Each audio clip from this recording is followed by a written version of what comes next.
Previously on Forgotten Gear Restoration. A 3-ish twin reverb got the master volume. And you're saying that at certain volume levels, intermittently, you're experiencing a drop in low end. So just right off the bat, I'm noticing this. Let's get the master pull up. Top of the morning, goons and mutants, mutantes. It's not quite Taco Tuesday, is it? James, you're over in Georgia, buddy, but that's okay. You guys are not getting a voiceover. This is the real deal. This is that 1973 Fender Twin Reverb. It's got the master volume. It's a beautiful amp. This is the one with that ginormous pair of JBL K120s sitting right there in a cab.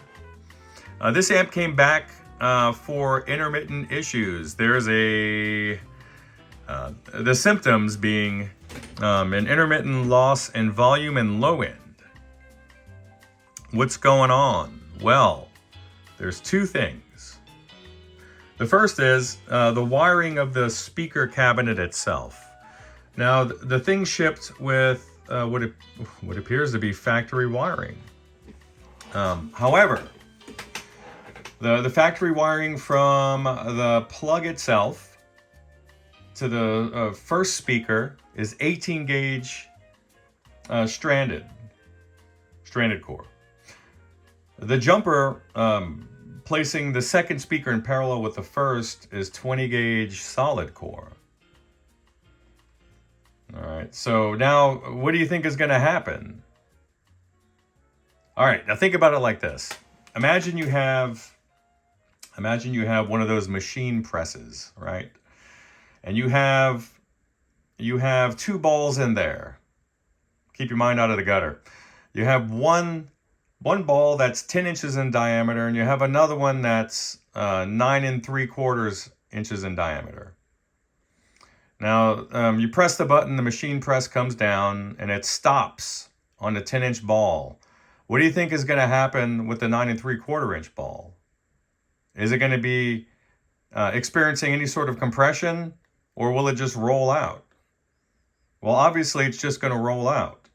And that's what's happening inside of these little compression fit JBL speaker terminals.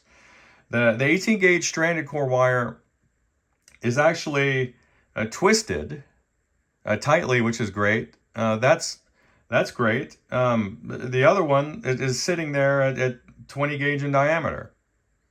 That's not good. Where the jumper meets with the original wiring from the plug, we're having a condition that I just alluded to in that the metaphorical instance with the two different size balls there in a press. So the jumper cable is wiggling around in there, making intermittent contact, and literally you can puff on it and it'll blow right out. So what I did to remedy that was I clipped it and stripped it, exposing new leads, twisted them together and solder them, essentially creating one piece of solid core wire. And if you're going to come back at me in the comments and say, well, how does that work, one piece of solid core wire? Well, you know that from the molecular level, when you're soldering, you're actually creating a new metal. So the molecules within the piece that you're soldering, its surface that it's being bonded to, and the solder itself will interact and bond together, forming a new metal. That's what happens when you properly solder. When you don't, then that chemical process doesn't take place. You end up with a failed joint. So, have I had coffee yet? No, and that's abundantly clear, I'm sure. But anyway, on to the second issue, James. I found a good angle for this. All right, now, where's my chopstick? You see all those white flakes in there? That could be one of two things. This is present in every one of these. So, what is it? Well, it's not a good thing. And generally, if you see it, it's not necessarily a bad thing, but if you have two data points, then you have an issue. I have one data point where there actually three. One, the amp arrived with a blown fuse. Two, the amp arrived, making an intermittent sound that was reminiscent of like when you would tap on a glass envelope here. This sound here, it was making that intermittently. That was coming through the output as well. And then the other thing is, is that these guys are all over the place. So that's all you need to know. What is this? It could be one of two things.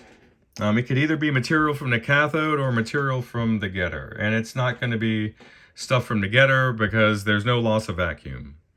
So these tubes, for whatever reason, these tubes may not be the best quality. Or the environment they were sitting in had changed in a bad way. But the last time I saw this amp, which was several weeks ago, she was a beautiful thing. So all the voltages were lining up, everything within 10%. So like I was saying, you know, sometimes tubes are like light bulbs. They're gonna fail. You just don't know when or how. It's sort of unpredictable, but all we can do is create the most stable and gentle environment for them to live in until that time comes. So I'm going to change these out now that I've addressed the issue with the speaker wiring, and then we're going to take it from there. Bye. All right, now these are the tubes in question. These are boutique premium tubes, BT6L6s. I think Ignator was running these out of the factory. And then you can see here, James, look at the color of the label, how it's transitioning. Now, granted, this should happen over time, right? You have what is ostensibly the original color of this label, and then it starts to yellow and brown as you go up towards the heat source. And that'll happen. That's not saying that these were running hot, because I don't see any evidence of that otherwise. But those are the tubes in question. I do have a matched quad of JJs that I'm going to put in there, and then I'll come back to you guys. Bye. All right, James, we are stable and quiet. Biased at 60% max plate dissipation. She's going to be loud and proud again. I'm going to go ahead and change out these bias caps and see if I can consolidate that series pair right there into one. Actually, let me see if I can put an adjustable pot on there for you. Bye. All right, so I kind of like the way they did the filtering on the bias supply in these amps. I kind of like it, but I don't like hanging the cap off of here. It doesn't make sense when it can be tied into the same point here. It looks better, it's less clutter. And then I just got this little guy going. This is gonna be the last piece to form an adjustable bias balance circuit, okay? And what am I talking about? Let me see if I can get this guy in the shot here. Come on, focus. Okay. Can we do it? There it is.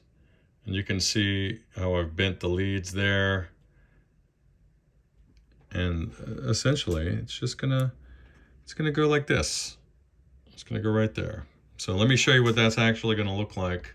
And I'm wondering why my phone is no longer focusing. Maybe it's just time to replace it, huh? All right, I will be right back.